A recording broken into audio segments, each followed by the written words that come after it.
What up, random rockers? Alright, final video of being recorded at the very least of 2021. Not the final video involving stuff in 2020. Still got the best of the year, but in order to do that, I gotta get through these. Starting with, without even a cut it, Anberlin's Under a Dying Sun. I wasn't expecting this record. Apparently they had some other albums this year, but they seem more like B-side stuff. This does not seem like it. This seems like a real album. So yeah, I had to check this one out. It just came out before the end of the year. Yeah, it's worth your time. Please, like it's worth your time. It's worth your time.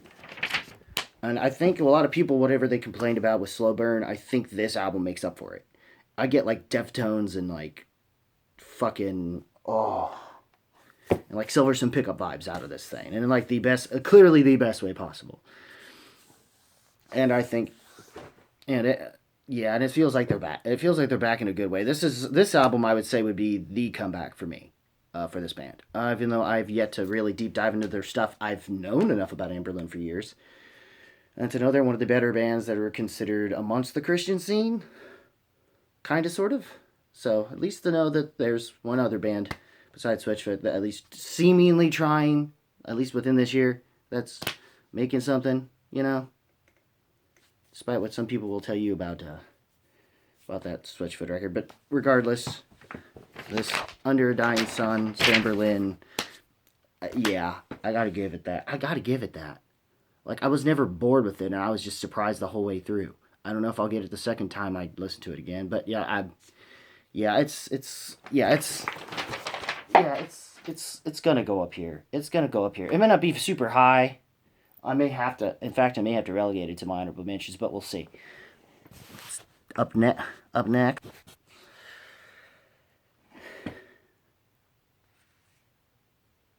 A Tear in the Fabric of Life by Knocked Loose.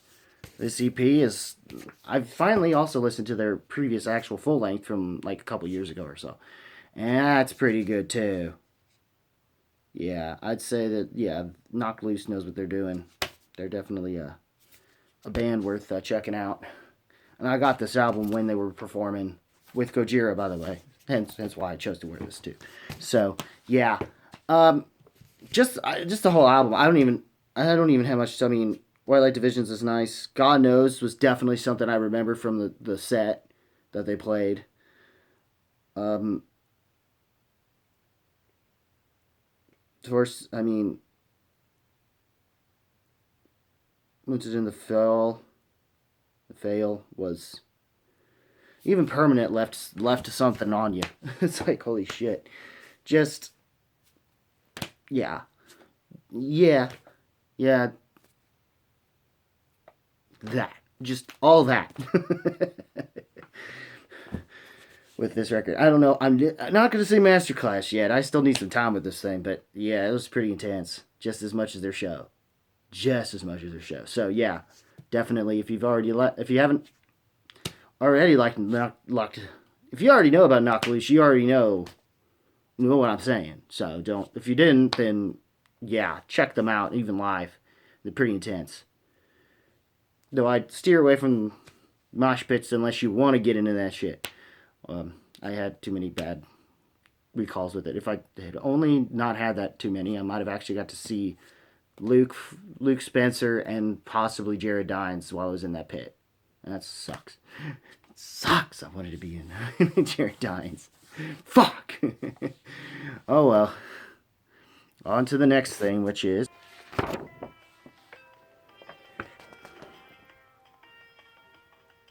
Vengeance by 12-Foot Ninja.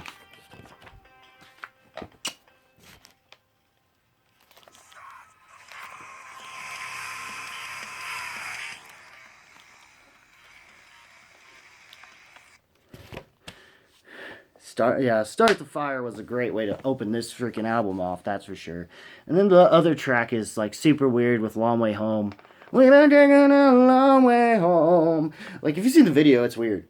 Like, this band is weird, but at least, and at least the music, the way they come across with their form of progressive metal, is a bit digestible in a similar sense to another Australian progressive metal band in Carnival, who apparently has a new album, and I'll finally get to check them out too, on top of finally being the first to be around to finally check out New Porcupine Tree when that comes out. Oh, I can't wait. Oh. Yeah, the title track's not bad. IDK is alright. Shock the System is pretty good. Gone Culture. It does lose itself a little bit, but Over and Out was a great track, which featuring Tatiana from Ginger was great. It was definitely a great collab. It's a shame with Tangled being kind of the closer, but other than that, I enjoyed this. I enjoyed this album enough to say that what a good first impression on my end. It definitely might be too weird for some people, but it's still kind of easier to digest in a very more alt metal approach, Toolish alt metal approach about things, or at least Faith No More-ish in nature, I would say. I think approach it in a similar sense to that. Plus the way they do gear, and probably one of the few times using something Line 6 isn't so bad, is using one of the main frontman's guitarist's Shuriken guitar or whatever. I don't know if he's still in the band now I think about it. But anyways, yeah, this album's pretty solid. There's a lot of this going on, guys. That's for sure. But yeah, on to Until This Shakes Apart by Five Iron Frenzy. Apparently I picked a good time to pick an album from them. Yeah, this definitely was a very post-quarantine record, but in like a good kind of way. And it's hard to not be like ska punk, sometimes. Especially from a Christian band of all things. Or at least a seemingly Christian band. Though they tend to curse a little bit, so they definitely are way more punk than I would say Christian. But regardless, good shit. Good shit, they know what they're doing. And this album will probably age the best out of most of all their stuff. So, definitely a high recommendation. A thumbs up to a horns for sure. Yeah. Most of these are going to be. There's some that probably won't be, but very few. But that's most of what you're going to expect here at this point. So yeah, putting that up there on the top. And now for, this too. Forgot to put that there. And now, Gone Are the Good Days by Chunk No Captain Chunk. A comeback record of sorts, it seems, and honestly kind of gives us a little bit of something from basically Simple Plan went metalcore and didn't suck. That's Captain Chunk No Captain Chunk. Or at least if you had some sense of nostalgia with Simple Plan, it won't make you feel bad about it when you listen to it, Or at least that's about as cringe as it's going to get, if anything at all. Because this album, this is solid. And I didn't get a chance to put that in the cover. Sorry. But yeah, you'll know about this album. It'll be in, yeah. I just didn't think that through. That's my bad. Apparently there's some other albums I missed I didn't get a chance to talk about, so I gotta not talk about those. Yeah, I know I listened to this, so yeah, and I like it a lot. I'd say I definitely, if for people who haven't had a fun time with this thing, are definitely gonna be wanting this album. And I think they'll enjoy themselves for sure with this thing. I enjoyed it very much so enough to say it's at least solid. I'd give it more a chance at my honorable mention, so I'd say thumbs up at the very least. I want to do this a little bit just out of spite, because that was their worst thing, but I will still defend this album over the self-titled Suicide Silence record that it seems Crash Thompson compared to. That was just fucking ridiculous. But anyways, thumbs up. Potential rocks for me. Probably just make honorable mentions more than likely. I didn't get a chance to really revisit it as much, but I knew I'd want to revisit it, so I'd say, yeah, it's at least good enough for that. On to Cavalcade by Black Midi. I've known about this band for a while. I couldn't get into their last record for some strange reason, so that's why I didn't bother to talk about it. But this I can, and I like it a lot more. I'm not sure I like it as much as everybody else, though.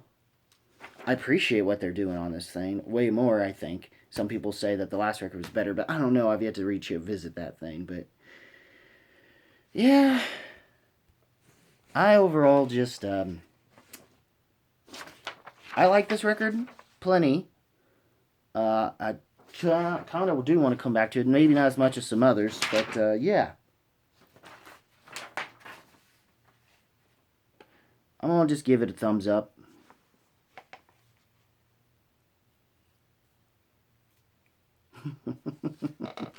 But yeah, I like the record, and it was fine. It's okay. It's okay to me. I like it. I don't know if I love it like everybody else is all head over heels about it, but it's fine. I understand that y'all like it. I mean, I like some of the choices. It's very avant-garde, jazzy, noise rock, I guess, but I mean, and the stuff that they're saying isn't bad either, so I like it enough, but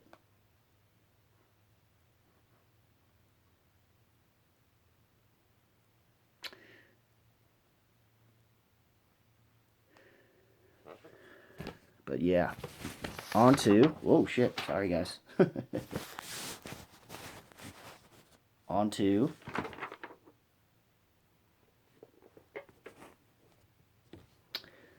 Vola Witness, a progressive metal-based act that's metal, sort of more lenient progressive rock, and trying to be more accessible and less pretentious than most bands in the scene, especially the more gentler types of progressive metal. Their style, their vocalist definitely reminds me of like Blue October. So if that means anything of how accessible they want to be, at least. So, or at least aspects of Blue October that affected Catatonia. Or at least what aspects I can think of that I like, maybe. Again, I don't know, but all I know is that I like this record a lot more the second time, having just recently listened to it in preparation for this, than I did initially when mowing the yard the other day, months ago. So, yeah, I'd say having revisited it, especially with the rap feature, which initially I hated, but I like it now more in the context of the record. So, yeah, it rocks. It rocks. We'll put it up there in that spot. So why not? On to a band that, speaking of Faith No More, talking earlier about them. We all totally know who Mike Patton is, and apparently one of his bands released something that was for a quarantine thing, and that band is Tomahawk Tonic Immobility. It's fine. It's alright. The first two albums are good. Third album's pretty solid and needed to be for being a indigenous music project.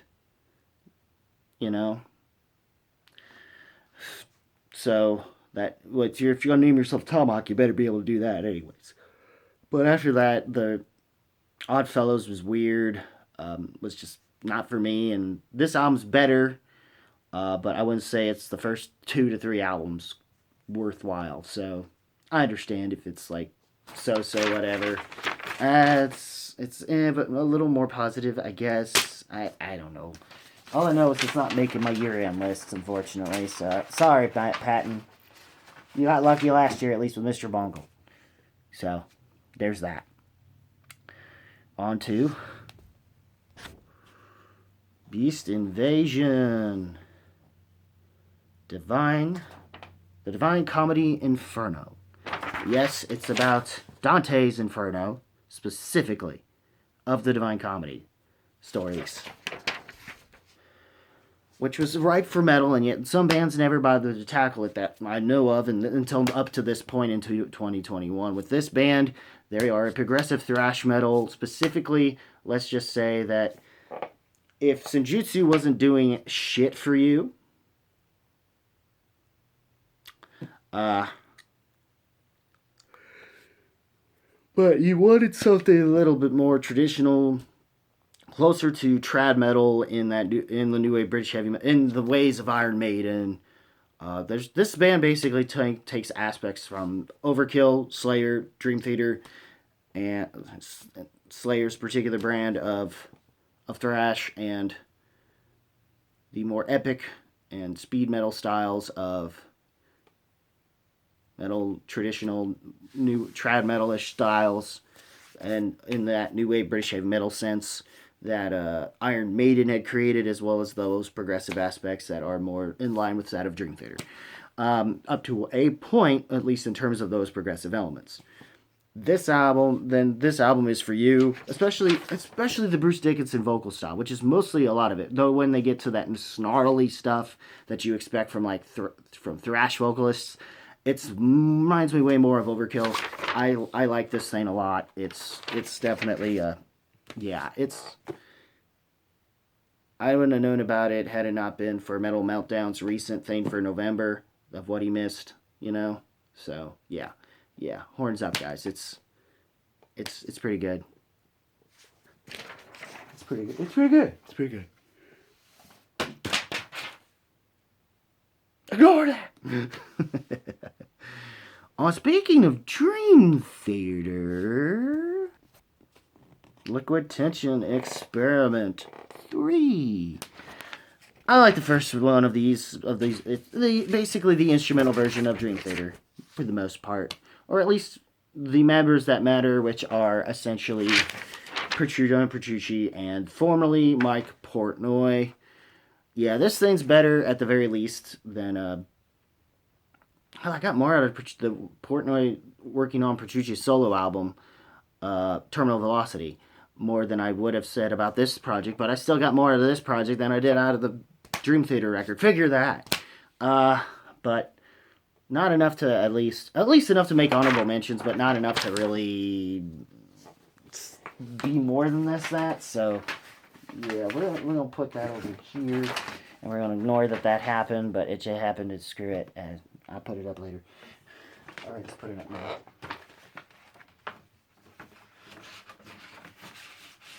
Who likes fuck ups? Not me.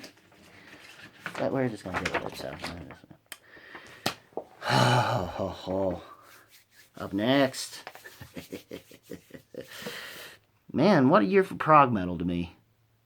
That includes this band here.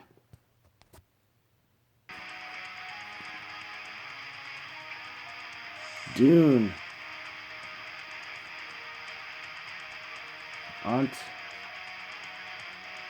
Atum and Ka. God, for some reason, the way they come off on this record, I get their particular brand of prog metal has some Opethy, but also, I get, while mixing some ADTR in it. Hard to explain, but when you hear it, you understand. Or at least in the sense of the closest thing to ADTR Mars Volta got, at least. Whichever that record was. But, think of something like that. Yeah, that's what I get out of this thing. And there's so many, from not just the opener, but even more so from tracks like Towers, Omega Server, say 24, I think is what? Yeah, 24.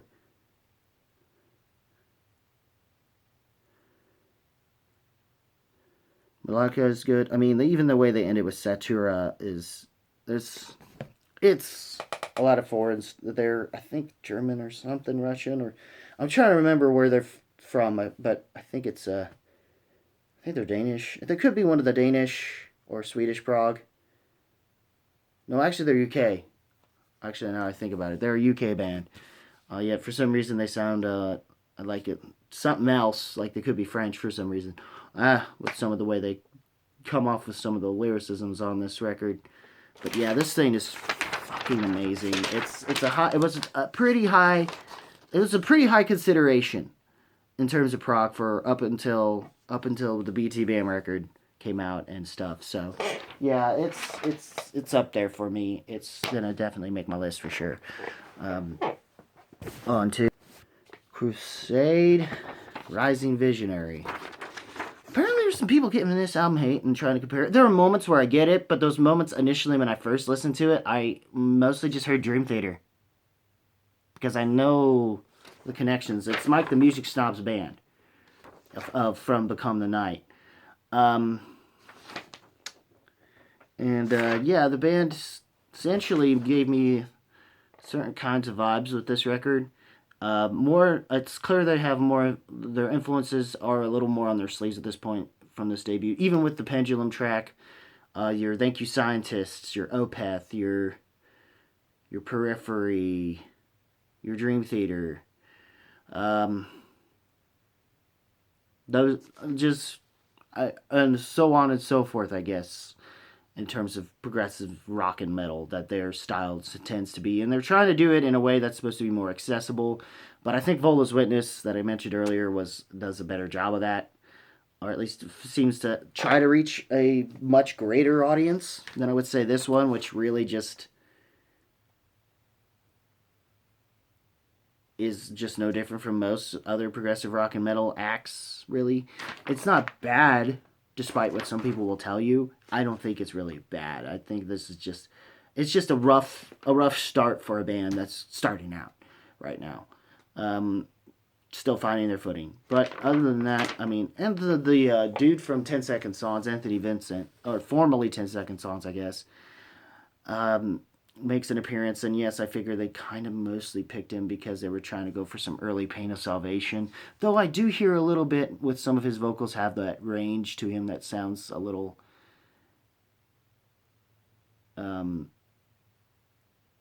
like the what's his face from Avenged Sevenfold, and like doing some of the stage thing, I guess, with him. I think they were intending to do Pain of Salvation, really. Let's not kid ourselves here. That's what your plan was, Mike. But yeah, I'd rather just give thumbs up. It'll probably make my honorable mentions. I don't know if it'll make my year-end list, but figured I'd mention that already, speaking of prog. But also, coming in at number Slant. One something, I'm not sure. But either way, this is a South Korean-based, female-fronted South Korean-based hardcore band. And she can scream her ass off, by the way. In a similar knocked loose kind of way. And yeah, North Korea has millennia things going on up there to make some angry hardcore punk out of here, especially hardcore that can almost border into metal territory, the same way as like knocked loose. And yeah, I'd say, yeah, this is definitely one to check out. Apparently been around a while, but this one definitely worth checking out. I'd give it more honorable mentions, but yeah. They definitely caught my attention, that's for sure. On to At the Gates, The Nightmare of Being. I know a lot of people sort of hyped this up to being better than their big class magnum opus classic that pretty much became one of the definitive melodic death metal albums of Slaughter the Soul. They've mostly just been kind of doing the same shtick since they had come back around Reality Within. At War with Reality, actually, is what it's called. Never mind. Which, that one, I felt was an improvement, at least in production, and I think they sort of maintained with the last one, but it didn't really do much anything. This one, I feel like they kind of backtracked production-wise more to Slaughter the Soul-ish. Still sort of modern, but not quite. But they did do some other ideas that were different, and vocally, since the last record, it seems the frontman's voice is shot a little bit. That's why you hear more cleaner sounding kind of vocals that are still just harsh cleans, I guess, at this point. Not really death growls. Um, and then but other than that, I mean, Garna Cyrus, definitely the jazzy guitar, and then the saxophone really coming in to play. Very Rivers of Nile, for sure. Very Rivers of Nile's earlier stuff, but yeah. But overall, I understand. I get it. It does deserve it, but I don't. I'm more debating on whether or not I should put it in honorable mentions. I'll relook into it and see where things land with that. But on to Black Country New Road for the first time. An EP, debut EP from this band. That's definitely was like a quarantine situation, and they did really well with how they handle it. I'd say it's very spoken word, very beatnik poetic in nature. I definitely say it's still kind of acquired taste, but I think it's still worth checking out. Or at least it's makes sense to listen to at least, and compared to like what I've already been talking about that requires death growls and stuff. So this at least you'll hear words out of this. So if that means anything, and they're potent. But I wouldn't say it's nearly in the same sense as. I mean, I would say the same thing about the Black MIDI record as I would this thing, honestly. But I think I like this a little bit better than the Black MIDI record. I think, at least lyrically, I guess. I'm just gonna put it at the same spot there. But now we lead into probably one of the best symphonic metal albums of the year, and probably the only one, really, that's this great. And that album is Epica Omega. Even they did a live thing, and it was somehow worked. So yeah, there's symphonic death metal, but the more cleaner soprano-ish vocals from the front woman, and then one of the other members brings in the more baritone death growls, and they bounce off each other real well. And I think this is a better idea representation. Sorry about that, but it's a better representation of. Yeah, I almost felt like I was about to get another whiff there. Whew. But yeah, it's supposed to be like the finality of a trilogy of concept albums that they were doing. I never checked those out. I'm not sure I feel like I need to because I'm already stuck on this thing right now. So and it's been a lot of fun listening to it. A lot of surprising good fun. Well, good. Well done, Epica. You're definitely making my list for sure. If you haven't made everyone else's list. Times of Grace. Songs of Loss and Separation. The seemingly sort of long-awaited sequel that involves Jesse and Adam from Killswitch Engage. Once some other members, I think like one particular melodic death band, modern metal, Shadows Fall, I think was involved. Members might have been involved in this project, but it's very much an alt metal-ish kind of a record. Has some sludge metal elements to it here and there. But it reminds me more of, and there are still some Killswitch Engage moments, but they don't focus on it as much. So they try to be more experimental. There's more of a Perfect Circle, Chaproot maybe, sort of, at best Fuel and Stain. At some of the better aspects of Fuel and Stain's career that's even worth talking about, if at all. Regardless of that, I like this a lot, but I think I got more out of Kin from Whitechapel than I would have done. I think gave me more of what I think this was trying to do. On those softer moments that band had going for it, and then I would say these guys did, unfortunately. But I liked it. A thumbs up at the very least. I don't know if I'd give it an honorable mention or not, but it's fine. I didn't hate it like some people seem to want to, but I liked it. So speaking of one of the bands I had just mentioned, Fuel Anomaly. Yeah, this happened. I don't hate it. Carl Bell's actually putting in some work in terms of lead work. Hadn't heard this as much since Natural Selection, to be honest with you, from him. And the new guy, I think vocally he's at least puts, I don't know if he can do Scallon stuff, but at least he comes across less nasally, I guess, than Torin Green does. That's just me. Also, the drummer that was in the band for during the prime years is back as well, so that was, I guess, nice, I guess. So, not sure if they were going to get Jake Uppercrombie back or whatever, but not sure if it matters. I've heard them try to play the Untitled track, so off for Fuel. So yeah, it was interesting to hear that go, how that was going to go about there. So yeah, and it's fine. It's maybe at the best. I didn't hate this. Maybe best thumbs up, but I understand if it's more of a mixed bag. So I don't know if I'd make. It's not going to make my year honorable mentions, and it's just going to go to the floor. On to Wild Hunt by Lantlos, a former blackened shoegaze band that has slowly but surely kind of went the way of similar way to Whitechapel with Kin. But difference is this kind of makes me think of sort of like Torch's stuff a little bit, up to a point, maybe some Deftonesy stuff. But I'm actually getting weird, like Siamese Dream Smashing Pumpkins meets Blink-182 Untitled. Or at least a couple tracks will make you think that, all of a sudden. Somehow seeped together, and Deftones is kind of in there as like a balancing board between the two sounds, those two idea sounds, and making them cohesive. Surprisingly cohesive. It works. And this, for being the first thing I've heard from this band, I'm very excited, very happy with this thing. And I want to thank Metal Meltdown for this as well. Horns up for this, baby.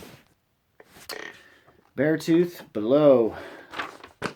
A request from someone that I managed to get Wage War into, the Schmodown competitor and superstar, I guess. I think that's what they're going to be referred to, or something of that nature. The Jader Paramo. He's been a huge advocate of this band in my conversations I've had through Messenger with this man.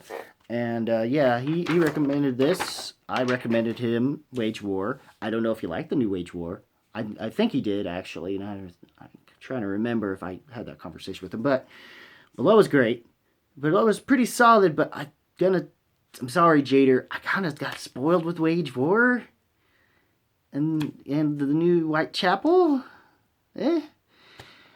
So yeah, but I mean, it's solid. I mean, they're definitely they are going to stay on my radar for a while. That's for sure. And I do get like some weird, and they're definitely giving. I get some Every Time I Die vibes, dude. From this band here and there. Aside from when they do the usual more synthetic metalcore-ish moments, but not like super synthetic or something. There's definitely more like elements of like Every Time I Die that I do like. And that one project, I think the frontman of Every Time I Die, Keith Buckley, did with like Scott Ian and the members of Fall Out Boy. That's a name I'm forgetting, and it makes me sad because I know like Schnepp was involved in that. But anyways, with one of the music videos for that project. But anyways, I like this album. At least thumbs up at the very least. I might put it in my honorable mentions. I'll give you that. But Wage War is probably going to make my list instead. And there are some other metalcore bands, even on the more progressive side, that are kicked way more ass over time. So speaking of other bands that kick ass, Enforced, Kill Grid, a thrash-based band. Maybe slightly blackened, I'm not sure, but I get like Slayer, also Slayer Overkill vibes, some old school Metallica as well, in the best way, and not as, and at least everything that's happening with this kind of works for them, and plus this album came out on my birthday, so, you know, yay, happy birthday to me, thank you for the birthday present, Enforced. So yeah, overall, I like these out. This was amazing. Um, I'm definitely considering it up here, or at least making honorable mentions. I still figuring those out right now. But yeah, what did you guys? That's what I've met. That's what I could. That I was missing. There's some other albums, but I didn't get to them that are laying there that I just couldn't get to them in time.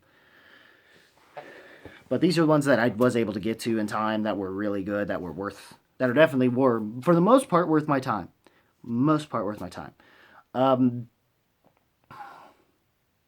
what did you guys think of these albums? Leave a comment below. Let me know what albums did you miss that you would like to have gotten a chance to listen to, or in 2021, or what are you looking forward to 2022? Coming up next should be my year-end list. I don't know when it will be. All I know is it will be in 2022 when it happens, hopefully before I have to talk about Under Oath, this new album. If not, I may have to talk about that before that. I don't know. We'll see. But, yeah. That's what's going on with that. If you like this video, rock that like button with thrust if you must. Click that subscribe button, hit that notification bell. Also, links in the description to even my Facebook page. You can like and follow me there. And all my other socials as well, and some GoFundMes for some friends that need it, that are in need. Or so far it seems to be just Bateman's. I do have a cousin as well. I think I need to put that one from the other video and put that in here as well.